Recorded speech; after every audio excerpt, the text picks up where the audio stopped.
All right, guys, we are back with Tim and Paula, and we're going to get to know them because when you buy from a small business, it's really like buying from family. You want to know who you're purchasing from, who you're supporting, and you get to become part of the community. And they have a great community online, their Facebook group. I'm part of it, so I'm a little biased, but I really love the atmosphere they bring.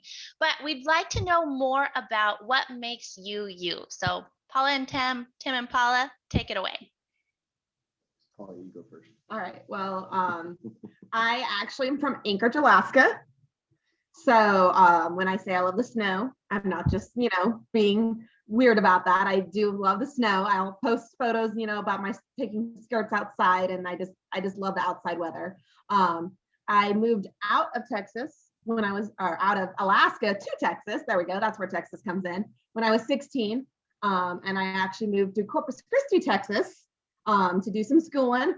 And I decided to leave because Hurricane Harvey came in, and it scared me a tiny bit. This Alaskan did not do hurricanes. I can do volcanoes. I can do, snow apocalypses. I can do earthquakes. Hurricanes, absolutely not. So I ended up moving to Nampa, Idaho, where I moved in with my now best friend, Kimberly, who I don't know, I have talked about her in some of the groups as well. I think it was before you were in the group, but she had a little bit of a personal thing happen to her, and the community that the skirts brought was just amazing. But she is doing great, and she is my best friend, and she is now also into the skirts. I have converted everybody I know. My other best friend, Sarah, who's in Texas, also is in the skirts now too. I get everybody I know involved with them, but that's just a little bit of my background. Hopefully maybe one day I'll move back to Alaska. I was curious, Tim, how you feel about that last statement there, but tell us about you. So I'm a military kid. My dad served in the Air Force. And so I moved around a lot. Alaska was not a place that I lived. The furthest north I've ever lived was Cheney, Washington. But I have lived as far south as Louisiana, which is also where I met Paula via online. But I moved around a lot, so I'm not as bothered by it. I've never been to Alaska, so she has a little bit of work to do on me. She has to take me to Alaska first before we decide to move there. But as for me, I'm very much of an introvert. Being a military kid, I had spent a lot of time at home with my mom, or just wandering around stores whenever I was insanely bored. But I spent a lot of time at home, a lot of time with family. So family is very important to me. And so that's why I'm more geared towards doing things with the family. It's why in previous mentioned interviews, I want to be a stay-at-home dad. I'm not the conventional kind of person. I didn't grow up wanting to be a cop or a fireman or whatever. Those jobs are amazing and wonderful, and I commend everyone that chooses that path, but it's not for me. College life wasn't for me either. She's the college graduate. I'm not, but that's okay. I'd rather the idea of being able to stay at home and work from home is what matters to me. I was blessed to have both my parents, especially being a military person. I was blessed to have both my parents home around a lot. I want our kids to have the same. Wow, this is sounding exciting. Coming up, there may be more expansions than just product lines. But no, in a couple of years, maybe. Yeah. Okay.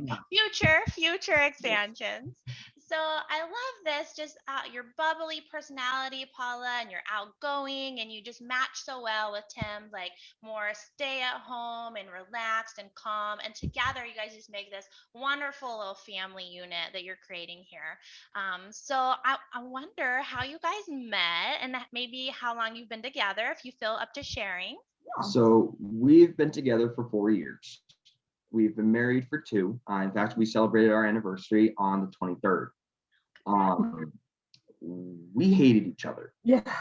Passionately. I thought that she was a royal class B witch, and she just thought of me as an epic jerk. He was. I still am. Exactly. Well, we probably should preface, we met on a Harry Potter Facebook group. So we only had online interactions via text messaging for the most part in Messenger.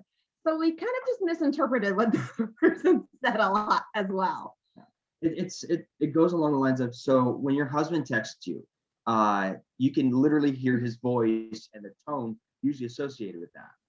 Unfortunately, we didn't have that. So I would make a comment that she would read in this snarky jerk tone, when in reality, I was just being completely innocent and just wanting to ask a question. But that animosity between each other got so bad that it affected the other members of the group, because we were leaders in the group. And so the person right above us told us, if you don't fix this, you're gonna get kicked out of the group. So we video chatted. It was for at like 3, midnight. It was at midnight. We video chatted for 3 solid hours. I thought he was really cute. This was before I had a beard. Let's just say I didn't have a beard at the time. But I still thought he was cute. Yeah. She was very pretty. But we were able to clear up all that stuff. And eventually it got to the point to where, so I lived in Shreveport, Louisiana, and she lived in Corpus Christi, Texas, as she mentioned prior. Only a 9-hour drive. It's only a 9 hour. It doesn't matter. That's nothing. Ask it if not. To someone that had to drive a lot, I didn't mind. Years later, it's driving in general is a pain for me. The longer it goes, the harder it is for me to stay awake. But I convinced him to come down and visit. yes, so I came down to visit the first time, and that's when I asked her to not marry you. Good Lord, I didn't ask her to marry me. I asked her to date me. Good to see you. I didn't ask her to marry me until almost 2 years later, when I happened to live in Utah. Well, I told him if he didn't propose to me that I was going to find the ring that I knew was in his dresser and just put it on my foot. He didn't have the option. But we've been long distance for the entire 2 years that we were dating. Literally until the day after we got married, we moved into the same house. Yeah, we never lived in the same state or town until we were married. So when people tell me, I've had people tell me long distance doesn't ever work, and I was like, please. Yeah. It does if you put the effort in. Yeah, I drove to Provo, Utah from Nampa, Idaho every single weekend from July until February. I'm not lazy. I just didn't have a vehicle to drive. Well, not even that. I had 3 off days in a row. So I work my schedule, which is actually ties into the business, is why I post skirts on Friday and Saturday. I ship on Sunday. I'm off on Monday, so I take my day off from the business and my work, so I can still have that off day. And I maintained that schedule when I was dating him. Yep. So it worked so he could go to work and I'd be driving while he was working instead of having less time together. This is so adorable. So I just love everything about that story. You were like, didn't get along, but it was really just this misinterpretation because you hadn't had the chance to meet.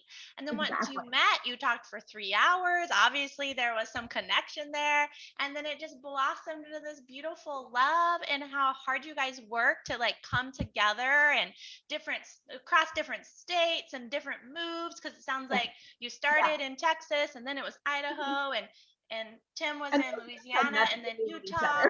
How many times have you guys moved? Oh my goodness. You don't have to answer that one. But I'm so glad you're in one place now. But yeah, we call each other actually Beauty and the Beast, because it was actually one of the first movies we ever went and saw was the live action version.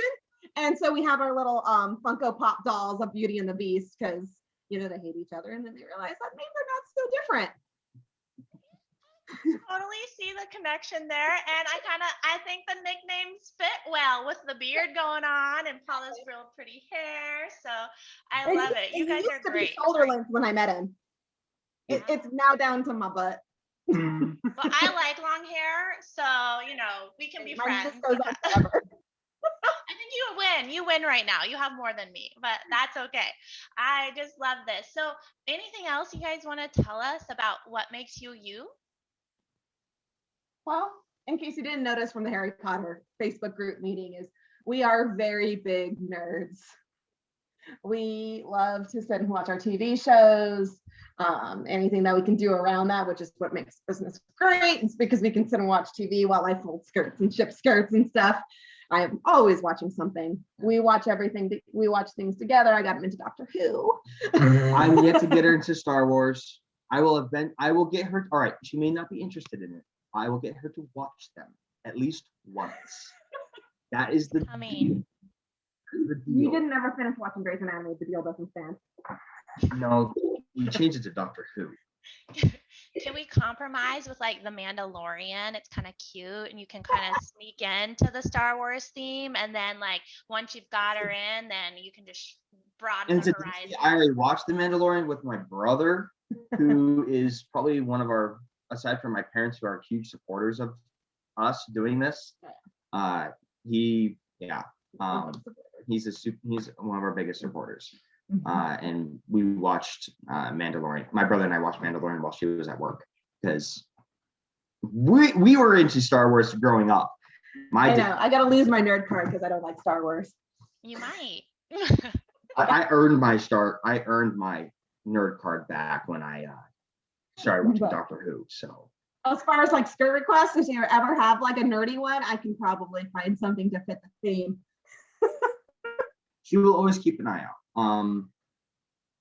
We're very much Hufflepuff, Ravenclaw.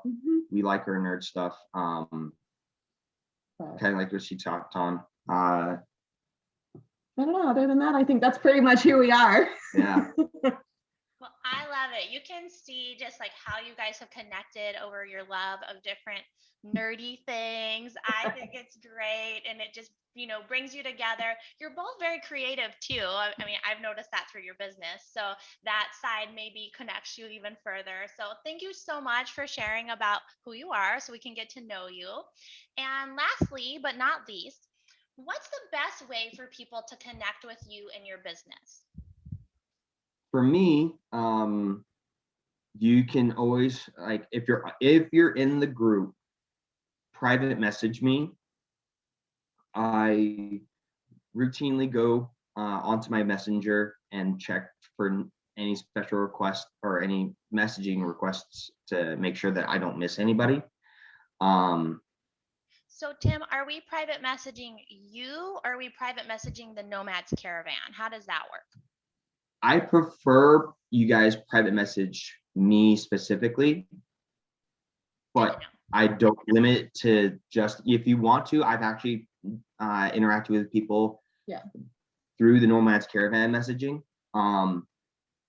It's just easier for me to find said person in my personal private messagings, because if I'm messaging someone through the Nomad's Caravan and then Paula gets on one of her sales, that message is gone. It's gone, especially if that person also buys skirts. It's even harder for me to find said person's request.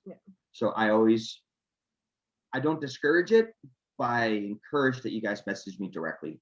So that makes total sense to me. Yeah. For me, you can private message me. I do have on all my skirt albums that I prefer messaging on the page. I don't really care either way. It's just easier because I am not at home a lot. As I said, I'm a surgical tech, so that is very long hours. I'm not able to text during surgery. I know, rare thing. I'm not sitting there going, "Oh, here, just wait." Which is good. So if it is something that he can help with or he can answer, Tim is really good about just like letting and keeping that communication loop open, saying, "Oh, hey, Paula's busy right now. I can't help you with this. I don't know anything about the skirt, but she'll get back to you as soon as possible." Or I do have him go digging for skirts every now and then. I'm like, "Hey, I need you to go look in my skirt room, in this bin, in this color, look for this skirt right here." And he is really good about helping out. I've wanted to do it twice. Yes, but it's still helping me out. It's still helping. But there have been other times where I've had you measure and stuff. You just don't. Private messages through Yeah. the Nomads Caravan Facebook group. And if someone's not already a member, they can just search on Facebook the Nomads Caravan, and it comes up for them to join. Or Yeah, both our page and our Facebook group are named the same. So you'll see both. All of our sales go on in the group. It's a private group, but anybody can join. We just wanted to keep it private because that way it doesn't always pop up on husbands' Facebooks if people are buying a lot of skirts. Not love it. all I think husbands. privacy can be important for social media too. So it's kind of nice to Exactly. know it's a private group. And that also helps build the community. It becomes Yeah. that tight knit clan, right? The Exactly. Nomads Caravan clan. So I think that's a great way to do that. So we want to make sure we're part of the group if we want to see the sales. That's Exactly. important. Or the products, not just the sales, the products, all the fun stuff that you guys are Well, doing. there might be a sale coming up soon. Oh, hint, hint, hint. All right. We will keep a lookout for that. Well, Paula and Tim, thank you so much for joining me. That's a wrap. See you next time.